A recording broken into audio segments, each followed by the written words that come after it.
நாம் கற்ற விஷயங்களை காட்டிலும் நாம் கற்றிடாத பல அரிய தகவல்களை நமக்கு வழங்க வருகிறார் டாக்டர் கார்த்திகேயன் அவர்கள். நம் விடையிலே வாழ நிகழ்ச்சி நிறைய பகுதியாக வரவிருப்பது கற்றலும் கற்பித்தலும்.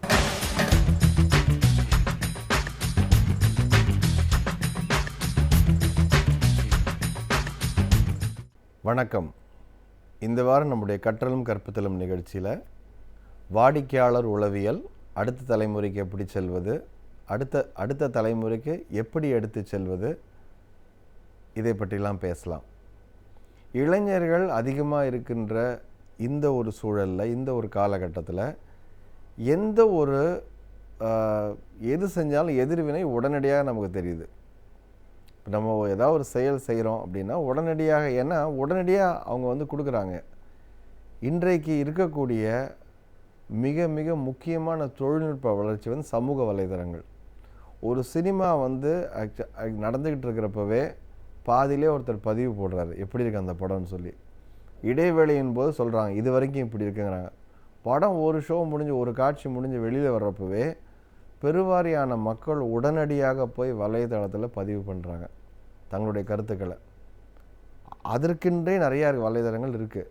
அப்போ என்ன ஆகுதுன்னு கேட்டிங்கன்னா, முன்னைக்கு ஒரு இது முடிவு தெரியணுன்னா ஒரு வாரம் 10 நாள் ஆகும் எப்படி ஒரு படம் இருக்குன்னு.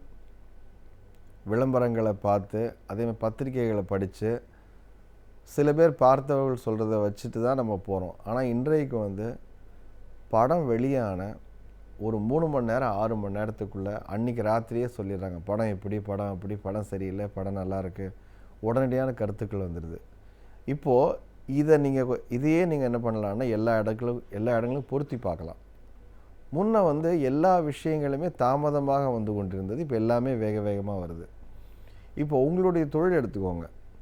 உங்கள் தொழிலில் ஒரு வியாபாரம் நடக்குது அல்லது நடக்கலை அப்படின்னா அதற்கான காரணம் என்னங்கிறதும் உடனடியாக சந்தையில் கிடைக்கிது. அதுதான் உண்மை.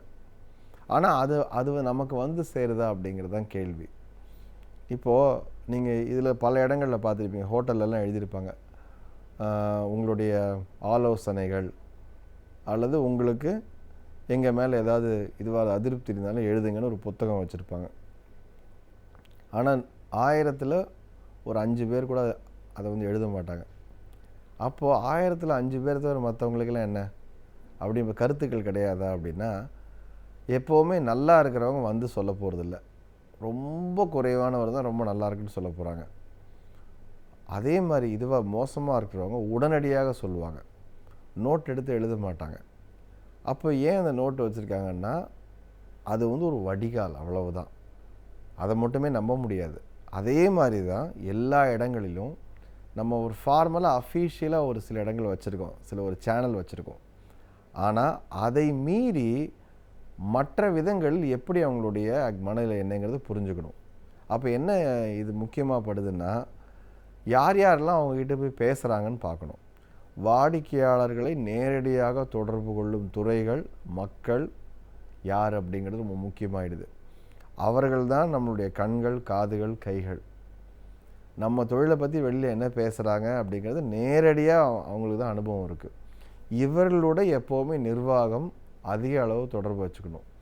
இவர்களுடன் அதிகமாக தொடர்பு வைத்து கொள்ளாத நிர்வாகங்கள் சரிந்துவிடும் காலப்போக்கில். ஏன்னா உண்மையை சொல்லக்கூடியவர்கள் இவ தான். என்ன பிரச்சனை ஆகுன்னு கேட்டிங்கன்னா, பல நேரங்களில் உண்மை வடிகட்டி நிறம் மாறி உருமாறி மேலே போகும். சில பேரை காப்பாற்றுறதுக்காக, சில துறைகளை ஒரு பட்டும் படாமல் இருக்கிறதுக்காக சில விஷயங்களை அப்படி வெட்டி நறுக்கி போகிற பொழுது உண்மை கடைசியில் கொஞ்சம் தான் போய் சேரும். அந்த காலத்தில் ராஜாலாம் பார்த்திங்கன்னா என்ன பண்ணுவாங்க, ராஜாக்கள்லாம் அரசர்கள் மாறு வேஷம் போட்டு போவாங்க நாட்டு மக்கள்கிட்ட. என்ன நினைக்கிறாங்க அப்படிங்கிறதுக்காக ஒவ்வொரு பக்கமாக திண்ணையில் உட்காந்து மாறு வேஷம் போட்டு உட்காந்து போவாங்க. இன்றைக்கும் அதே தான் நடந்துக்கிட்டு இருக்குது.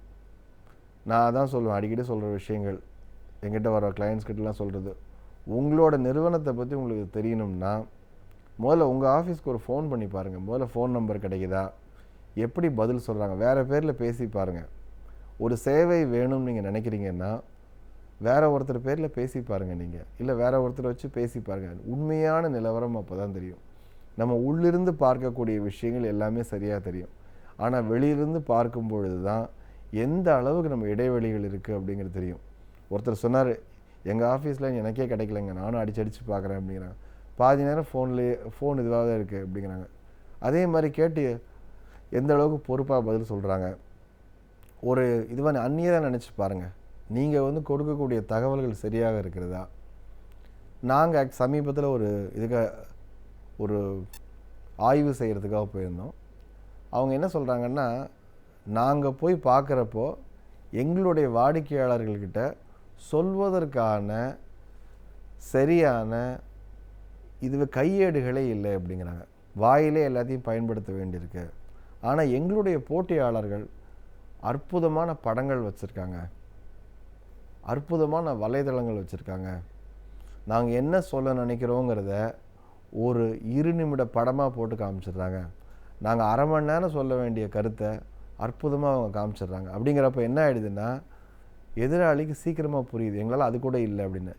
ஏன் இதை நீங்கள் சொல்ல மாட்டேங்கிறீங்க, ஏன் இதை நீங்கள் செய்ய மாட்டேங்கிறீங்க? இல்லைங்க, எங்கள் துறையில் நாங்கள் சொல்லணுங்க, அது இன்னொரு துறைங்க, இவங்க சொன்னால் அவங்கக்கிட்ட சொல்லுவாங்க, அதில் ஏகப்பட்ட சிக்கல் இருக்குங்க, ஏகப்பட்ட அரசியல் இருக்குங்க, இதை நடக்காதுங்க.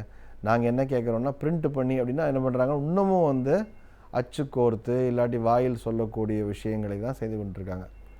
இன்றைக்கு எப்படின்னா எல்லாருக்கும் ரொம்ப வேகமாக வேணும், சுருக்கமாக வேணும், உடனடியாக வேணும். ஒரு தகவல் நீங்கள் கேட்டிங்கன்னா கேட்ட உடனே வரணும்னு எதிர்பார்க்குறாங்க. நம்ம இன்னும் பழைய மாதிரி நீங்கள் போய் அவர்கிட்ட மேலதிகாரிகிட்ட கேட்டு அவர்கிட்ட ஒப்புதல் வாங்கி அதுக்கப்புறம் நாள் குறித்து அதுக்கப்புறம் நீங்கள் ஒரு பெருசாக ஒரு மெயில் அனுப்பிச்சு அதை அவங்க படித்து இதுக்கெல்லாம் சுத்தமாக நேரம் கிடையாது. உங்கள் தொழிலில் ஒருத்தர் வேணும், உங்களுடைய உதவி ஒருத்தர் வேணும்னு நினைக்கிறாங்க, உங்களுடைய சேவை வேணும்னு நினைக்கிறவங்களுக்கு உடனடியாக கிடைக்குமா? இந்த உடனடிங்கிறது தாங்க விஷயம். இப்போ நான் இப்போவும் சொல்கிறேன், நான் இதுக்கு கைக்குள்ளே இருக்கக்கூடிய விஷயங்களை ஆன்லைனில் வாங்கக்கூடிய பொருட்கள் மேலே மக்களுக்கு முழுமையான நம்பிக்கை கிடையாது. பயந்து தான் செய்கிறாங்க. ஆனால் அதையும் மீறி இந்த அளவுக்கு வியாபாரம் நடக்குது. இந்திய மனப்பான்மை இன்னமும் சற்று பழமையான மனம்தான். நம்மளுக்கு ஒருத்தரை நம்பி பணத்தை போட மாட்டோம், முன்ன பின்ன தெரியாத ஆள்கிட்ட. எப்போவுமே நம்ம தெரிஞ்ச இடங்களுக்கு தான் நம்ம பண்ணுறோம். அதையும் மீறி ஏன் நடக்குதுன்னா, உடனடியாக துரிதமாக எனக்கு பதில் கிடைக்கிது, போட்ட உடனே பதில் வருது, எனக்கு எங்கேருந்து வேணால் கொண்டாந்து தருவாங்க, உடனடியாக கண்டிப்பாக நடக்கும் அப்படிங்கிற ஒரு விஷயத்தை மக்கள் ஈர்க்கப்படுறாங்க. அது இன்றைக்கு இருக்கக்கூடிய இளைஞர்கள் உடனடியாக செய்யணும் அப்படிங்கிறது ஈர்க்கப்படுறாங்க.